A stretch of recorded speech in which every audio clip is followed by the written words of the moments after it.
¿Listo? Bueno, seguimos con el primer juego de estructurante, que es el juego For That, después del año de vida. Bueno, es el primer juego en sentido estricto, debido a que no se necesita de la presencia de otro. Fue descubierto por Freud al observar a su nieto. Implica la capacidad de poder estar a solas. Simboliza la presencia y ausencia de la madre. El niño comienza a producir sus propias significaciones. Como importancia, ¿por qué es un juego estructurante? Porque permite la separación de la madre y el reconocimiento de sí mismo como una persona diferente a él. El bebé cuando nace todavía está, recuerden que los niños están en pleno proceso de constitución y de construcción, ¿sí?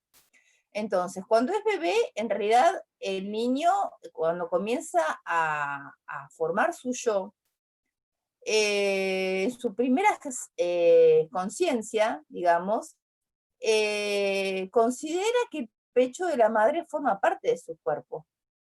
Él no tiene una idea dónde comienza y dónde termina su cuerpo, dónde empieza y dónde termina el cuerpo de su madre, ¿sí?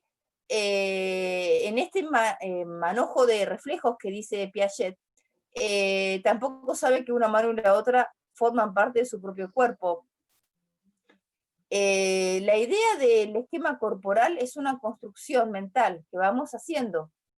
Por eso hay determinados juegos que no son recomendables en la sala de 3, en la sala de 4 y en la sala de 5 puede llegar a ser. Pero, por ejemplo, debido al desarrollo del niño, que un niño tiene determinadas características evolutivas, es decir, tiene la cabeza más grande que el adulto en proporción a su cuerpo, tiene ojos más grandes, tiene boca más grande. Es una característica propia de los mamíferos también. Y bueno, los biólogos dicen que eso ayuda a que se genere el instinto maternal, ojos grandes y boca grande, ¿sí? Esta cuestión que se va proporcionando, el cuerpo se va haciendo cada vez más proporcionado de alguna manera, no desde lo esperable, cuando nos vamos haciendo adultos, de alguna manera, a no ser que haya algún tipo de condición o de enfermedad, como puede ser un enanismo, ¿sí? Donde ya se juegan otras variables, pero digamos que en el desarrollo esperable del niño, y en su maduración y en su crecimiento, la cabeza suele ser más grande. Si ustedes observan a los niños se van a dar cuenta, ¿sí? En el bebé, por ejemplo. Entonces, hay juegos que no son recomendables hacer en el nivel inicial. Por ejemplo, cuando tienen que correr y detenerse abruptamente ante un juego. Supongamos el juego de la mancha, ¿sí?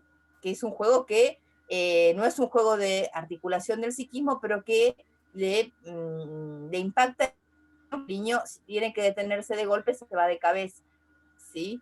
Entonces hay juegos que por ahí hay que tener cierta prudencia, por eso la importancia pedagógica de conocer estas cuestiones Sí, psicológicas, ¿no? Y madurativas. sí, eso, perdón Ivana que te interrumpa, eso es muy importante, ese tipo de juegos físicos, tal como dijo Ivana, hay edades en las que son más recomendables o no. Por supuesto, que es muy importante, o sea, no es que no se hacen, pero no se hacen de la forma en que lo juegan ustedes o lo juegan hoy en día o lo que recuerdan como lo jugaban a los 8, 9, 10 años. Se juegan juegos de persecución porque son atractivos y les gustan, pero en determinadas condiciones. En determinadas condiciones justamente para evitar este tipo de cosas. Ellos no controlan el chocarse con otro compañero, entonces si vos salís que en una sala con 23 nenes, corriendo todos al mismo tiempo, seguramente va a ocurrir un accidente. Si uno no prevé pequeños grupos, consignas más específicas, como dice Ivana, esos juegos no son del todo recomendables, pero no es que no se tengan que hacer, sino que hay que hacerse en determinadas condiciones, con determinada planificación, porque es una forma también de estimularlos y de acompañar el desarrollo. Ay, disculpa que te interrumpí. Exactamente. No, no, está perfecta tu intervención, porque el desarrollo promueve el aprendizaje, eso lo dice Vygotsky, ¿no? Y el aprendizaje promueve el desarrollo. Exacto. Entonces, hay que favorecer el desarrollo para favorecer el aprendizaje y el pensamiento. Es un ida y vuelta esto, entonces, en ese caso hay que organizar el espacio, ¿no? Y prever que no haya objetos punzantes, o que sean espacios grandes, espacios extensos, no haya objetos con los cuales se pueda tropezar o se puedan resbalar, ¿sí? Sí, la Cómo claridad de es las el consignas. piso, hay un montón de cosas. Exacto. Que bueno, todo eso también hay que pensarlo en la planificación. Bueno, el juego del Fordá fue un juego descubierto por Freud al observar a su nieto, que realizaba el juego del carretel. También se llama juego del carretel, que era tirar de un hilo, ¿sí? Un cordón, ¿sí? Mejor dicho, un cordón que tenía un objeto atado al final, y lo tiraba, lo arrojaba fuera de sí, decía Ford, y cuando lo traía hacia él, decía da. Entonces decía Ford, Ford, da. ¿Sí? Lo iba acompañando con ese lenguaje. Estamos hablando de, seguramente hablaba suizo, ¿sí? Bueno, en realidad, o austríaco, porque en realidad Freud, saben que es el fundador del psicoanálisis, quien acuña el aparato psíquico, la primera y la segunda tópica, que son conciencia, preconsciente, inconsciente, que acuña la segunda tópica, yo, ello y superyo, acuña el concepto de complejo de Edipo, hay un montón de conceptos que la acuña, ¿sí? Y también este del Fordá. Entonces, al observar al niño, se da cuenta que en realidad el niño en ese momento él lo estaba observando, pero estaba jugando solo. Por eso se dice que es el primer juego en sentido estricto. No necesitaba que un adulto lo haga jugar, ¿sí? Sino que él mismo podía imaginar un juego. Y en ese momento, aquello que arrojaba era él mismo, porque estaba ausente la madre, ¿sí? Era él mismo, es como que la mamá lo arrojaba, se distanciaba de él, ¿sí? Y al mismo tiempo volvía a él, ¿sí? Ese objeto representaba a la madre y a sí mismo. Por eso es que se dice que es la separación. ¿Por qué? Porque en realidad al arrojar el objeto es él, arrojado por la madre y traído por la madre, presencia y ausencia de la mamá, ¿sí?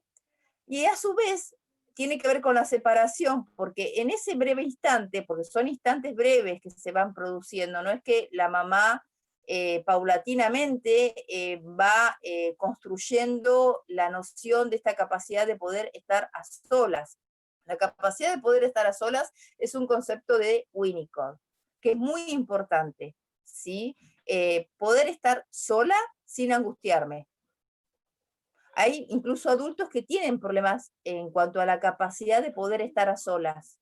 Entonces, cuando están solos, ponen la música, miran en el celular, se ponen a hablar, se ponen a escribir, empiezan a llenarse de cosas, ¿sí? De ruidos, porque hay alguna cuestión ahí en esta capacidad de poder estar a solas. La ha logrado, pero quizás no en su totalidad. Es muy importante esta capacidad de poder estar a solas porque el niño en ese momento no está angustiado, ¿sí? Está sintiendo placer y está de alguna forma recordando a la madre, la está haciendo presente, está evocando su presencia y su ausencia, porque a través del juego la está haciendo presente. Pero también al arrojarla, al distanciarla, sabe que la mamá no está en ese momento. ¿Sí? Entonces, estos juegos de articulación permiten esta separación. Hay determinadas enfermedades mentales en las cuales no se constituyó este juego, por ejemplo, la psicosis, donde no hay una diferenciación de la persona con la madre, es decir, la misma persona se cree la madre, ¿sí? Bueno, está la película Psicosis, si la quieren ver, tiene que ver con esto, ¿no? Esta cuestión de que no pudo diferenciarse a sí mismo, que su cuerpo es su cuerpo y es una persona diferente a otra, ¿sí? Nosotros en pedagogía hablábamos de la alteridad y de la otredad, es decir, el otro que piensa de otra manera, que me cuestiona de otra manera, y que es otro, ¿sí? No es ni mejor ni peor, es otro diferente a mí. Bueno, esta es toda una elaboración psíquica que hay que hacer. Por eso es que el juego del Fordá es un juego estructurante, porque ayuda a esto, permite esta separación, que es importantísima. Y el niño comienza a producir sus propias significaciones, es decir, empieza a fantasear, ¿sí? Empieza a crear fantasía, sin la necesidad de que haya un adulto que le esté hablando, que le esté jugando, que le esté mostrando, que le esté prestando su voz, que le esté prestando, que lo esté mirando. No, el niño ya está jugando. O sea que el primer juego, en sentido estricto, es el juego del Fordá, el primer juego estructurante. Y se da generalmente al año y medio. Puede darse más tarde o antes también, pero bueno, estimativamente es al año y medio.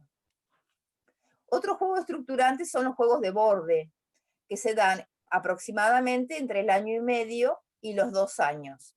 Y son los juegos que generalmente las mamás nos volvemos locas, ¿sí? Y ahí se van a identificar las que son mamás, o son tías, o tienen hermanitos chiquitos. ¿Por qué? Porque en realidad son juegos inventados por el niño en los cuales la matriz simbólica va complejizándose. O sea, desde el juego Fordá vamos edificando los juegos de borde. Se va complejizando esta matriz de aprendizaje. Recuerden que en los primeros años hay una matriz que se va conformando con el sujeto, donde se va construyendo la inteligencia, se van construyendo las primeras nociones lógicas, las primeras nociones matemáticas, ¿sí? Porque el niño al jugar también va conociendo. Y sobre esta matriz se van asentando todos los aprendizajes futuros, ¿sí? Para sumar y restar, ¿sí? Y aprender la propiedad conmutativa y saber que 2 más 4 es igual a 4 más 2, primero tuve que aprender la noción de número, ¿sí? Y antes de la noción del número, tuve que aprender la noción de conteo. Son todos, son aprendizajes que se van complejizando en una matriz. Y una vez sumarse, restar, me van a enseñar a multiplicar, me van a enseñar a dividir a determinada edad, que tiene que ver con determinados estadios del pensamiento que aún continúan vigentes. Y más adelante voy a aprender a operar matemáticamente y en el secundario me enseñarán logaritmos, pero antes tuve que pasar por la noción del conteo, antes de hacer todo esto, ¿sí? Es una matriz. En estos juegos que se van complejizando, el niño lanza juguetes fuera de la cuna. Esto lo deben haber observado en algún momento. Empuja objetos lentamente hasta el borde de la mesa, a ver qué pasa, ¿sí? Hurga agujeros, aberturas, ¿sí? Mete los dedos en el enchufe, ¿sí? Por eso recomiendan determinados enchufes que haya, que cubran, ¿sí? Para evitar accidentes, para que no meta cosas tampoco ahí para ver qué pasa, o desplazarse por la cornisa, saltar, tirarse, ¿sí? Tocar lo que no se puede, llenar un continente con contenido, es decir, por ejemplo, agarrar un vaso y llenarlo con líquido y ver hasta dónde llega, y ve que se sigue rebalsando, y él continúa, porque está aprendiendo. Entrar donde no se puede, a ver si quepo en ese lugar, explora los límites del equilibrio también. Fíjense que el niño en los primeros dibujos siempre se dibuja con ojos grandes. Se dibuja con ojos grandes porque está descubriendo el mundo y se identifica con los superhéroes muchas veces. ¿Por qué? Porque en realidad los niños se consideran inmortales, que no les va a pasar nada, ¿sí? Como los superhéroes, como los dibujitos animados. Están explorando todos estos límites, no hay acá una conciencia en cuanto al peligro, ¿sí? Entonces es muy importante esta presencia del adulto. Como articulación con el inconsciente, permiten explorar aquello que tiene que ver con la falta, con las posibilidades de que el otro no esté. Las diferentes manifestaciones de la separación son estructurantes del espacio y de las condiciones de separación. Es decir, en el juego del Fordá, el niño estaba elaborando la separación con la madre. Acá lo que está elaborando es qué sucede cuando me separo de mi mamá. Entonces, acá, ¿qué sucede? ¿Desaparezco? ¿Qué sucede? ¿Me caigo? ¿Qué sucede? ¿Me vuelvo oscuro? ¿Qué sucede?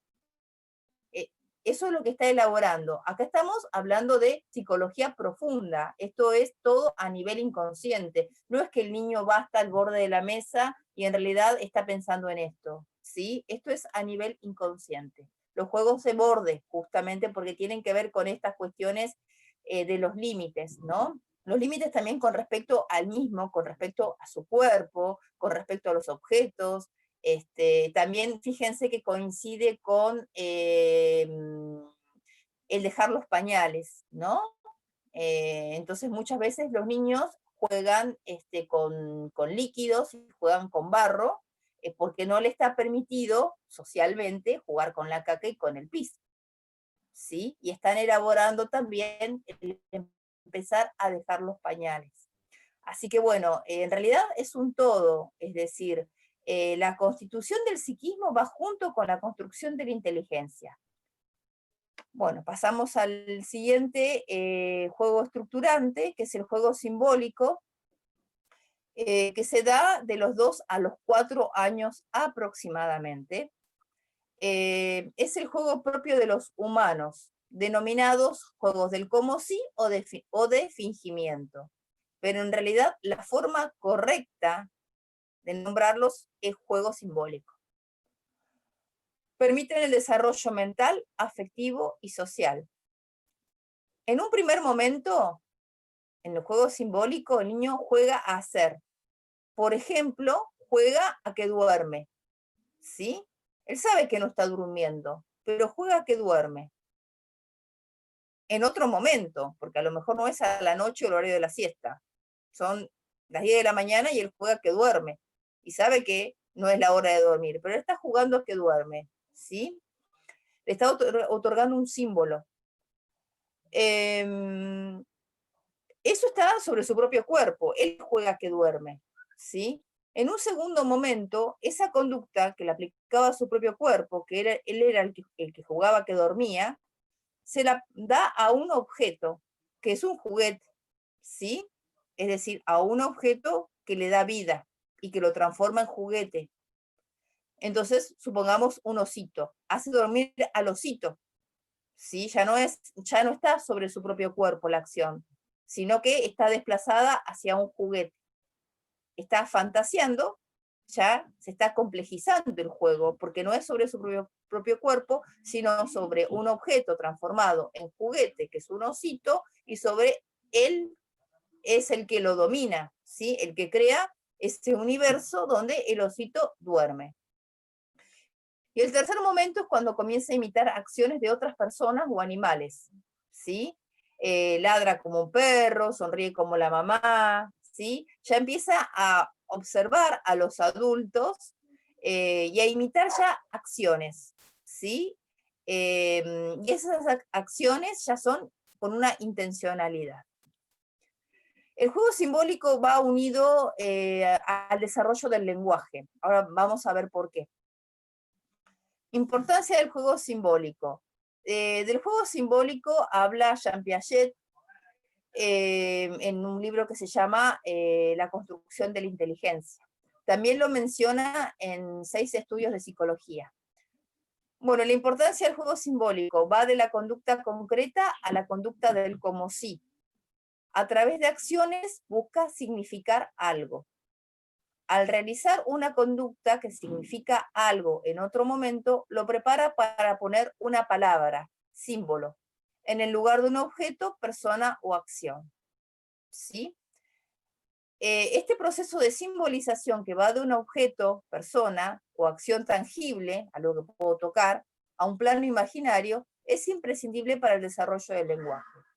¿Por qué? Porque el lenguaje es imaginario. ¿Sí?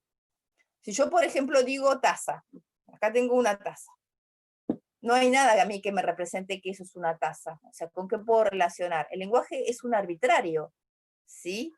Es una creación humana, y es un símbolo. Entonces, para poder pedir algo el niño, en un primer momento el lenguaje, el desarrollo del lenguaje es funcional. Y la palabra es el símbolo, que simboliza en este caso una taza. ¿Sí? El juego simbólico, a medida que el niño va avanzando el juego simbólico, va avanzando también en el desarrollo del lenguaje. ¿Sí? Y el lenguaje también es un proceso que va pasando por diferentes fases. En un primer momento es funcional, es decir, es lo que necesito en ese momento. Tengo sed, dame agua, ¿sí? O puede ser que de pronto no conozca la palabra exacta, pero le pueda atribuir algo que tenga que ver con eso. Por ejemplo, quiere tomar la leche con cacao y dice marrón al cacao. Eso hay que incentivarlo también, porque significa que se está esforzando para poder hablar y para poder comunicarse. ¿Sí? El docente tiene que favorecer el desarrollo del lenguaje, no solamente en el hogar, sino también en el nivel inicial. Entonces, así como en el juego simbólico hay símbolos, ¿sí? ¿Por qué? Porque en realidad cuando los niños juegan a que van a tomar el té y ponen todas las tacitas y ponen todos los muñecos y las muñecas en ronda y van a tomar el té, saben que lo que están tomando no es un té, ¿sí? A lo mejor la taza está vacía y que justamente no coincide con el horario de tomar el té o el horario de tomar la leche, ¿sí? Pero bueno, tiene que ver con un símbolo. Bueno, lo mismo pasa con el lenguaje. En el lenguaje es un símbolo, que es la palabra, que simboliza un objeto. Así que el juego simbólico está totalmente unido a lo que es el desarrollo del lenguaje. Y al pensamiento también. Bueno, la simbolización se da cuando el niño logra tener una representación mental de los objetos. ¿Sí? Una representación mental es una idea, aun cuando se hallen ausentes, lo cual es determinante en el desarrollo del pensamiento. Recuerdan que hace un momento les decía, en un primer momento el desarrollo del lenguaje verbal, oral, es funcional, es lo que necesito en ese momento, la necesidad que tengo. Tengo hambre, tengo frío, tengo sed, las necesidades básicas. Ahora, el poder evocar algo que en ese momento no está presente, implica todo un trabajo de memorización, ¿sí? De palabras que simbolizan objetos para poder pedir algo que en ese momento no está presente. Muchas veces las fonoaudiólogas, cuando ven que el niño no tiene dificultades en el lenguaje, que hay una mamá que es demasiado facilitadora, ¿sí? Que está muy pendiente del niño, Winnicott dice que una madre tiene que ser lo suficientemente buena, ¿sí? Lo suficientemente buena, no demasiado buena, ¿sí? Lo suficientemente buena. Entonces el niño dice A y ya le da lo que quiere, porque la mamá sabe lo que el niño necesita, ¿sí? Pero si no le permite el espacio para que el niño lo pueda expresar, ese niño no va a poder desarrollar el lenguaje. Es necesario que lo pida, como sea, ¿sí? No le va a salir la palabra exacta, seguramente, en ese momento. No lo va a pronunciar como lo va a pronunciar cuando sea más grande, pero sí que lo pueda pedir, ¿sí? Que lo pueda pedir. ¿Por qué? Porque de esa manera él está evocando, está haciendo todo un trabajo de introspección al interior del mismo para evocar qué palabra tengo que usar para poder pedir lo que necesito en este momento. Estoy evocando. Igual que en el juego simbólico, estoy evocando una situación en un presente inventado, ¿sí? En ese momento el niño está evocando a través de una palabra, que es un símbolo, un objeto que en ese momento necesita o que quiere. Lo que no significa que la madre le diga que sí o que le diga que no, pero sí que lo pueda comprender y que le dé el espacio para que lo pueda expresar. Por eso es que es tan importante para el desarrollo del pensamiento. ¿Sí? El lenguaje y el pensamiento van juntos, ¿sí? Muchas veces cuando hay problemas en el desarrollo del lenguaje, el pensamiento se atrasa, ¿sí? Por eso es que decimos que es muy importante que el niño pueda desarrollar este juego simbólico, para que pueda también desarrollar el lenguaje, porque nuestro lenguaje es simbólico también. Son símbolos que representan cosas. Y el juego simbólico tiene que ver justamente con la representación mental, que son las ideas. La función simbólica del juego enriquece el placer del ejercicio y la imitación de conductas, ayuda a la realización de deseos, la comprensión ante frustraciones y las posibilidades de respetar las experiencias que le da vida. El niño, cuando no se puede expresar, va a hacer lo que generalmente se dice desde el sentido común, que son los berrinches, que son las conductas disruptivas, ¿sí? En realidad lo que está haciendo el niño es expresar a través del cuerpo lo que no puede decir a través de la palabra, ¿sí? Por eso es que es muy importante para una sociedad civilizada el lenguaje, porque si no pudiéramos expresar a través de las palabras, lo haríamos a través del cuerpo. Y si estamos disconformes, en lugar de discutir y debatir y hasta de insultar, iríamos a los golpes, ¿sí? Entonces, lo importante acá es que el niño pueda expresarse, expresar lo que necesita, que muchas veces la mamá no lo sabe, ¿sí? Si le duele algo, ¿cómo lo puede saber? ¿Sí? Entonces, que lo pueda expresar. Una vez que el niño puede descubrir esto, lo puede desarrollar y lo va practicando, ya pasa de un juego por imitación a un juego simbólico. En un primer momento se da mucho lo que es el juego por imitación, es decir, el niño observa conductas y las imita. La imitación es anterior al juego simbólico. Es muy importante también la imitación, ¿sí? Para poder pasar al juego simbólico. Al hablar, no quiere decir que el niño no se frustre porque hable, pero lo puede expresar. Es decir, lo está expresando de alguna manera, más allá de que su deseo sea respetado o no, ¿sí? Puede expresar lo que en ese momento necesita, lo que en ese momento quiere, lo que en ese momento piensa. Empieza a tener nuevas experiencias también de vida. Bueno, pasamos a la siguiente. Ahí terminó la primera parte, ¿no? A ver.